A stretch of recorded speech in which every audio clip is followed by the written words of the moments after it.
Hello, my name is Mike and I am the social media campaign manager at Glide Agency, and today we're talking to you about the 5 mistakes to avoid when building Facebook ad campaigns. Sounds very dramatic, but there are some useful tips here to make sure that your campaign is actually doing what it should be doing and generating good results, revenue, leads at a rate that you can afford at a positive ROI. So let's get straight into it. Number one of the 5 mistakes to avoid is choosing the wrong objective. Now, this is the first thing you see when you create a campaign in Ads Manager. You are given several options to choose from. There's obviously the awareness stage, which is brand awareness and reach. Then you have several in the consideration phase here. And then the conversion phase, you have conversions, catalog sales, and store traffic. Store traffic is brick and mortar sales there as well. So really, the thing you need to be aware of here is if you are running an e-commerce based campaign, or even a lead gen for that matter, if you're running traffic to a website, you really have to use this bad boy here, conversions. The problem with website traffic is that probably in the past 18 months or so, I find that the traffic is actually just really crap. I find a lot of it is bot traffic, a lot of it is spam, and the vast majority of it tends to not convert very well. Now, there is an asterisk, of course, to this objective using traffic. You can actually use this to a retargeting audience that is really small. So I'm talking like 500 people or less. The reason being is that it'll feed it out fairly evenly over those 500 people, and you know that in your retargeting audience there's less likely to be rubbish traffic basically. However, if you're running it to a top of funnel audience, say 100,000 or more, then please avoid the traffic one. If you're looking to generate leads using Facebook's on-platform tools, then there are two really good ones here. Lead generation is the lead forms, and messages are the messenger bot sequences. So those are the two you want to utilize for lead generation, as well as optimizing for conversions. And e-commerce, you want to just pick these two really, conversions or catalog sales. And talking about conversions, this leads me quite well onto mistake number 2, which is incorrect Facebook pixel installation. Now, the Facebook pixel has been around for many years now. In Facebook land, 5 years is a very long time. So what this does, if you don't know what a pixel does, it splits each different area of your website into an action. So if someone clicks on the product page, it will trigger for view content. If they add to cart, it will do add to cart, etc., all the way down to purchase and add payment info there as well. So the two benefits of having the Facebook pixel are, number one is that you can actually track revenue and purchases directly from Facebook in your Ads Manager account. And number two, that actually tells Facebook who to optimize for in the future to generate even more purchases, which is what you want from the platform really. So there are several ways you can install a Facebook pixel. The first option, and probably the hardest option to be honest, is to hard code it into your website. So to do that, you go on add event and then click on install code manually. And what you need to do initially is to copy this base code here, which goes on every page of your website between the head tags at the top of the site. You can either install the code manually, the event code, such as purchase, add to cart, or you can actually use this event setup tool, which is a fairly recent addition to Facebook. If you type in your website here, what happens is you click on open website,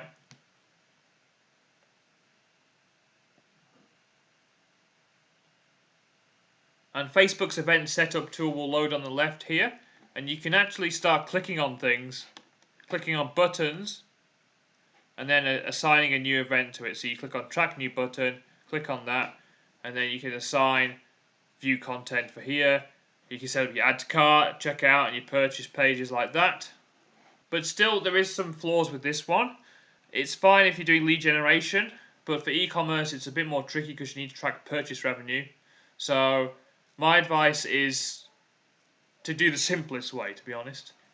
If you have a Shopify store, then adding the Facebook pixel is really easy. So all you have to do is go to Online Store, click on Preferences, and then scroll down, and as you can see here, the Facebook Pixel ID is required at this stage. Now you get this ID, all you have to do is copy this long number here and make sure it matches with your Shopify store, and then it installs everything for you, which is fan-dabby-dozy. And the third option is to use Google Tag Manager, which is kind of like a happy medium between the easy and the hard option. I won't show you how to install Tag Manager onto your website today, but just to give you a quick overview. So here we got an e-commerce Facebook Pixel set up here in Google Tag Manager. Now we do have the base code installed, which is the same base code that we showed you before, and you plonk that on all pages.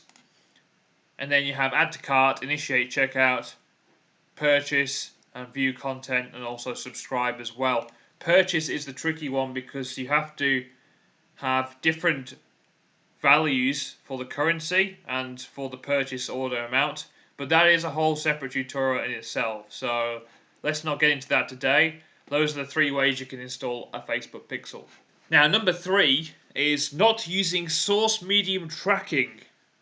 Now, what does that mean? It means you can accurately track every link click in Google Analytics to the source, basically. So if we're doing the one for Facebook, if you go on the ad level, you can actually set this down here, right at the bottom. So see where it says URL parameters. What you do to get this tracking in place is you simply click on build a URL parameter. Now the campaign source, you want to use Facebook for this, lowercase usually. You'll have your own naming conventions probably. Campaign medium is, we use CPC. And then campaign name, you can actually dynamically use the campaign name from your campaign on Facebook here, so it'll automatically import it. And same here for campaign content, we use the ad name as well. And then hit apply. And then that will apply this URL string at the end of the destination URL when you click on the Facebook ad. The other thing to note here is if you're using a link in the copy, our advice is that to actually use a bit.ly link, but also include this tracking in the bit.ly. So the first step is to go into Google's campaign URL builder, and this is a really good tool provided by Google to make sure everything's tracked well. So you can see the address here, but if you just Google campaign URL builder, you will find it. So the first step is to put your website URL in, and then again, it's the same situation as we had with the Facebook ad. So you go Facebook, campaign medium, CPC, and then with the campaign name and the campaign content, I actually leave that blank. This is to make sure that when you're running a Facebook ad and you click on the link in the copy, it doesn't register it as direct or Google organic, which can skew your tracking up a little bit there. So once you've done this, you've got your final string here, hit copy URL, and then go into bit.ly, and then what you need to do is hit create, paste that URL in, and then give it the back half a name, so you could call it Newt ad, and then hit save, and then pop that back into your ad copy, and then you have a bit.ly link which will be tracked correctly there. Number 4 is your daily budget does not match the audience size. Now what does that actually mean? It means if you're spending lots of money per day, you need to have an audience that can actually cope with that budget. So on this example here, we are running the accounts in the UK ad account, so we do £1, so it's £45 per day. We're running it to women in Australia over the age of 25. Now that is a huge audience of 7.7 million people, which is great for top of funnel because you need a big audience to capture those people who are not aware of the product yet but need a bit of education, and then push them down towards retargeting. So let's take a look at the frequency for this top of funnel audience. Now ideally you want a frequency between 1 and 3. for that budget. Now, £45 a day is about $90 a day, so it's quite a big budget, but the audience size can cope with it, and as you can see, the frequency is 2.72, which is perfectly fine for top of funnel activity, and as you can see there, the ROAS is also very good, 9.33, which is exceptionally good for top of funnel. The one thing you don't want to do for top of funnel is have an audience size that is too small with too large of a budget, because what will happen is the frequency will increase tenfold and generally your return will decrease because these people aren't aware of your brand yet. So what will happen is the ads will feed out to the same 30 or 40,000 people 7 or 8 times a day, even 10 or more, and then the ads will be burnt out and saturated within about 2 weeks, and you'll need to keep creating new ads, and the results will be pretty rubbish, to be honest. For retargeting, you can have way smaller audiences, of course. So in this example, if we go to our retargeting for Australia, we have an audience of website visitors 14 days minus purchase. I don't think it actually shows the audience size here. It does, 2,000 people. Now here we're only spending £20 a day, which is actually still quite a lot of money for that audience size. And the frequency is a lot higher at 14, but that is okay for retargeting. As long as the return on ad spend is good, then it doesn't actually matter.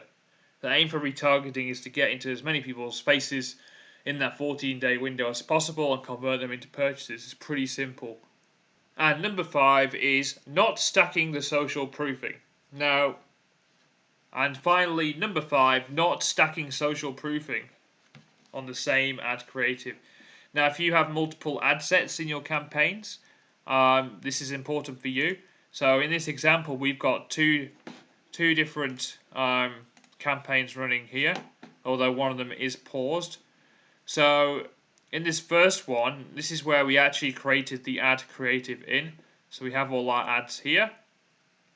And what you have to do in order to make sure that Facebook doesn't make 2 of the same ad and people comment on the different ads is you have to use the same ad ID in the second audience here. So what we've done here is we created a broad audience and labeled it seed, so we know where the original ads live.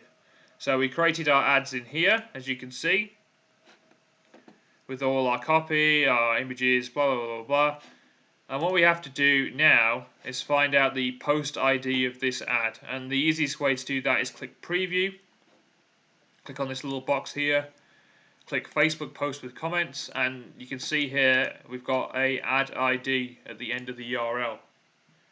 So then we copy this, jump back into Ads Manager, and then once we've created our new ad set, hop in, jump on edit. Now I've already done this obviously, but in the ad setup section there's 2 options. You can create your ad or you can use existing post, and for this one we're obviously using existing post. Then you pop your post ID in here, paste it, hit submit, and you're all good to go. And what that will do is it will stack the social proof on the same creative. So those are my 5 mistakes to avoid when building Facebook ad campaigns. If you do have any other questions on either this material or other Facebook related questions, then simply jump onto the Glide Agency website, that is glideagency.com, and drop us a message on the Contact Us form or hit us up on Facebook on Messenger.